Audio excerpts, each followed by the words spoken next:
Assalamualaikum warahmatullahi wabarakatuh. Perkenalkan, nama saya Aditya Dava Inzaghi. Di sini saya akan menge- memaparkan hasil analisis keuangan pada PT Adi Komuter Properti pada tahun 2022 dengan 2023. Pertama-tama yaitu eh, profil perusahaan PT Adi Komuter Properti ini didirikan pada 2 Juli tahun 2018, merupakan anak cabang dari PT Adi Karya. Dan fokus bisnis PT Adi Komuter ini yaitu pengembangan properti berbasis transit oriented development. Kemudian struktur kepemilikan saham. Struktur ini saham ini masih dimiliki oleh PT Adikarya selaku perusahaan induknya, yang dimana menunjukkan bahwa eh, perusahaan ini masih dipegang kendali dan diawasi oleh perusahaan induk.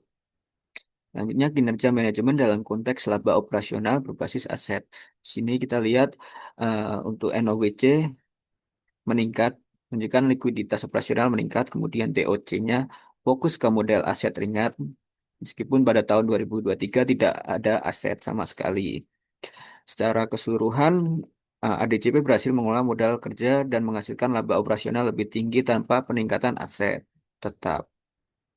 Kemudian kinerja manajemen dalam konteks add value, eh, MVA ini eh, sangat buruk sehingga menunjukkan kepercayaan pasar rendah meski laba meningkat. Kemudian EVA tersebut bernilai positif dan naik dari 17 miliar ke 35 miliar, yang menunjukkan bukti efisiensi manajemen dalam menciptakan nilai ekonominya sangat baik.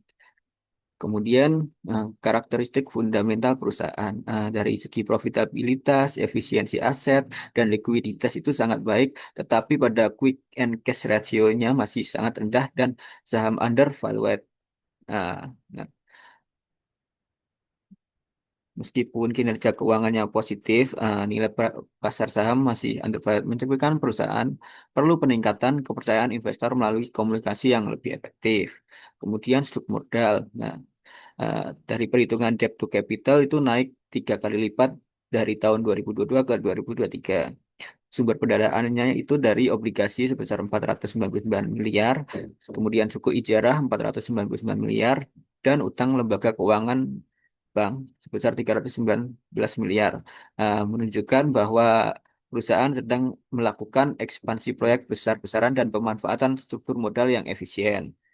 Kemudian kesesuaian teori itu ada dua, yaitu teori of trade-off theory pada tahun 2003 dengan bukti utang jangka panjang meningkat 36%.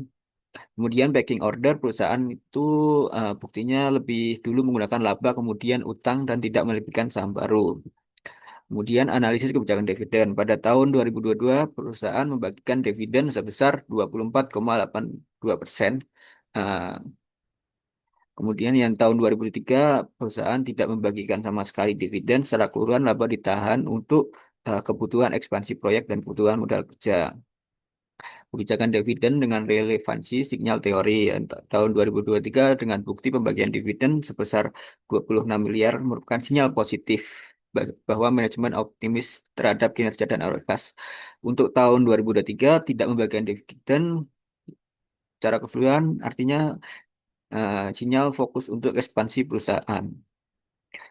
Kesimpulannya, dari keseluruhan analisis ini, kinerja keuangan sangat baik, nilai pasar masih rendah, dan saham undervalued.